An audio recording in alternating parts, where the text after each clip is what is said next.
Only one opening without any Yubel access in hand did all of that. Even with one discard less than the normal Muckraker combo. And of course without locking yourself into Fiends. But wait a moment, what on earth happened that the Muckraker combo changed in like 1 week?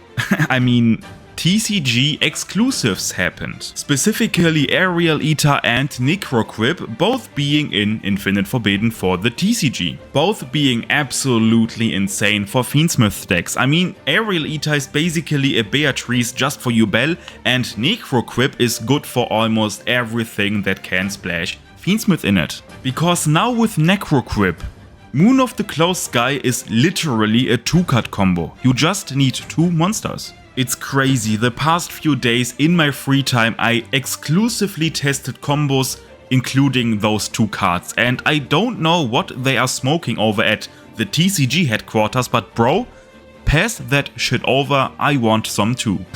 Like a goddamn bro, I mean, hey, Fiendsmith is tier 0, but let's make it stronger. Enough yapping, let me show you 2 combos incorporating both 2 new cards in Yubel. Let's start with the opening combo. Previously you needed 2 discards for it and you were locked into Fiends after using Muckraker. Of course we start by activating opening to add 1 Dark Beckoning Beast. With Dark Beckoning Beast we add 1 Chaos Summoning Beast, and I have to say something here.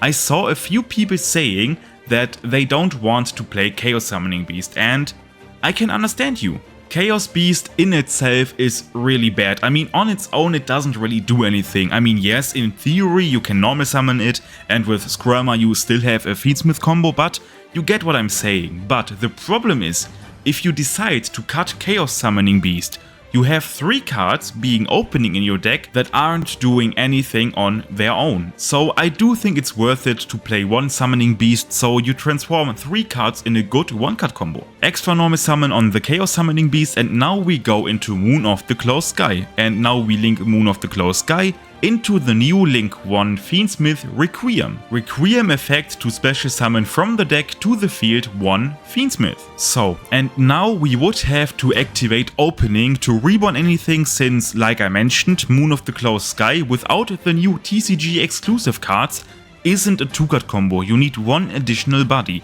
But what if I tell you that we got a new link 1? Well, basically at least. We use Requiem's effect in the graveyard to equip itself onto the Fiendsmith, and now we perform a contact fusion by using the monster card in the spell and trap zone and the equipped Fiendsmith to go into the new monster Necroquip.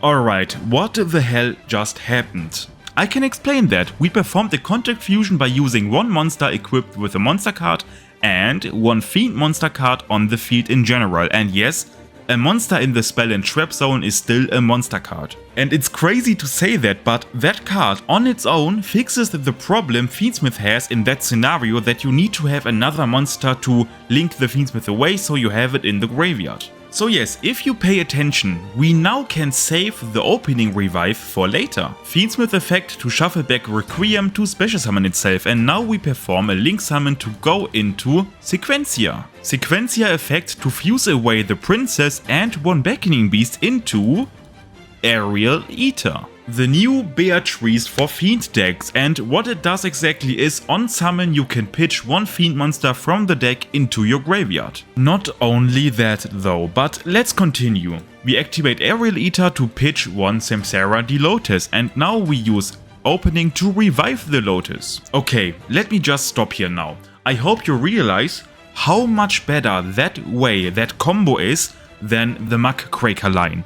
If you don't realize it yet, I will say it again, it's a lot better. We are not locked and we don't have to discard an additional card, and we take use of both of that, because now we activate Samsara Lotus to special summon 1 Spirit, and Spirit, like always we did that 1,000 times, will set us 1 Nightmare Pain. With Nightmare Pain we will add Skirma, activate Spirit's effect to special 1 Yubel to the field.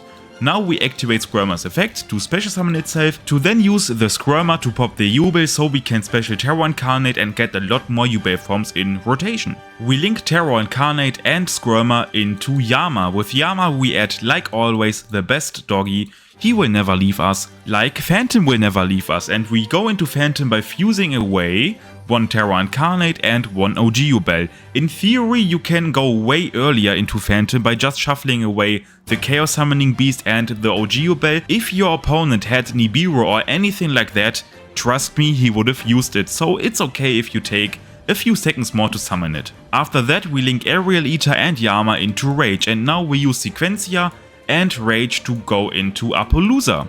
And we still have the Squirmer in the graveyard, and we make use of that by banishing it to revive the Spirit.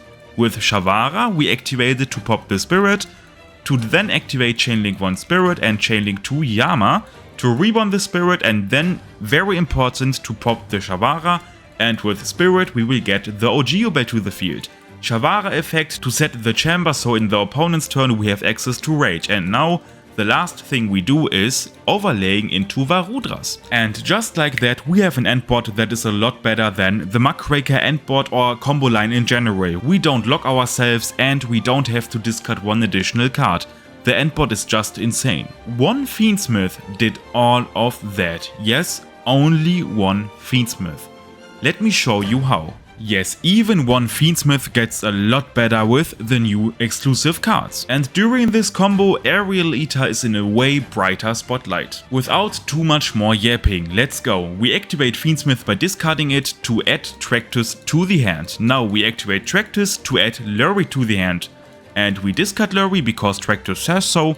And that enables us to special summon it, and that enables us on the other hand to go into Requiem. Requiem effect to get the second Fiendsmith to the field, and now, since we already have 1 in the graveyard, we don't need to go into Necroquip Princess. The only thing we do here is activate the Fiendsmith in the graveyard to special summon it to the field, by shuffling away into the deck 1 Lurry. The next play is not a Link Summon, it also isn't a Beatrice play or something like that, no. We activate Tractus in the graveyard to perform a Fusion Summon with both Fiendsmiths, and of course we go into Lacrimosa. Now we use Lacrimosa's effect to revive 1 Fiendsmith, and now we perform a Link Summon to go into Sequencia. Sequencia effect to fuse away 1 Requiem and 1 Fiendsmith to go into Aerial Eater. Aerial Eater effect to pitch 1 Lotus to the graveyard. Okay, but what exactly is the next step? I mean, we can go into Yama, but that doesn't get us anywhere, and we don't have any graveyard effects. We can't do anything, can we? It's understandable if you think that, since you aren't really familiar with the rest of Aerial Eater's effects. But yes, we actually go into Yama by using both monsters on the field. Yama effect to add the best doggy. And what do we do now? Now we can use Aerial Eater's graveyard effect by banishing 2 level 6 or higher fiend monsters with the same attribute from our graveyard. And by doing that we can actually reborn it to the field. We link both Aerial Eater and Yama into Rage, and the next step is using Shavara to pop the Rage, to special summon itself and then to trigger Rage and Yama. With Rage you add back Lotus to the hand since we haven't used our normal summon yet, and with Yama you reborn Rage again, and then, important, you have to pop Shavara because we don't really have a use for it anymore, and the endboard even without using Shavara on the field is good enough, trust me. Shavara effect to set Shamba, and now we are basically free to go. Again, no lock, no discard, no anything. Samsara effect to special Spirit, and like always, Spirit effect to add Nightmare Pain, or to set it doesn't really matter. Nightmare Pain effect to pop the Spirit to add Squirmer. Spirit effect to get the OG to the field. Squirmer effect to special summon itself and then to pop the Yubel to just get all of the Yubel forms in rotation.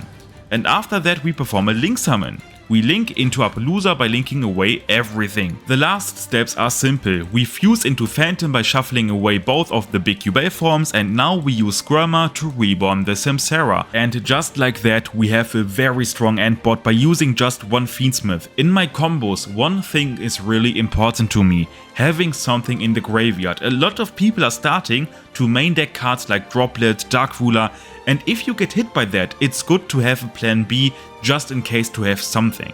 I mean, you have to keep in mind, you still have 4 cards in hand, only 1 card did all of that, thanks to Aerial Eater. But the biggest problem is the extra deck. I mean, it was extremely tight before the 2 new cards.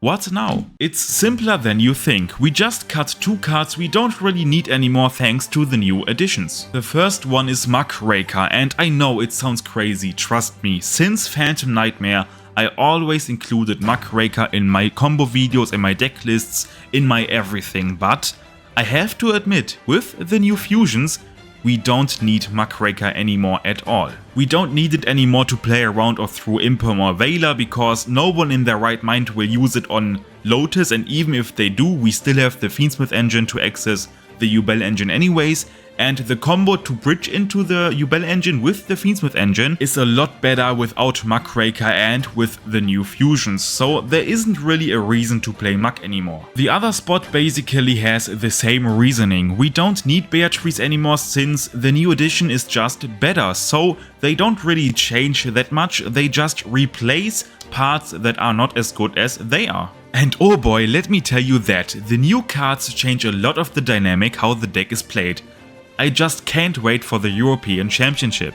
But until then, see ya.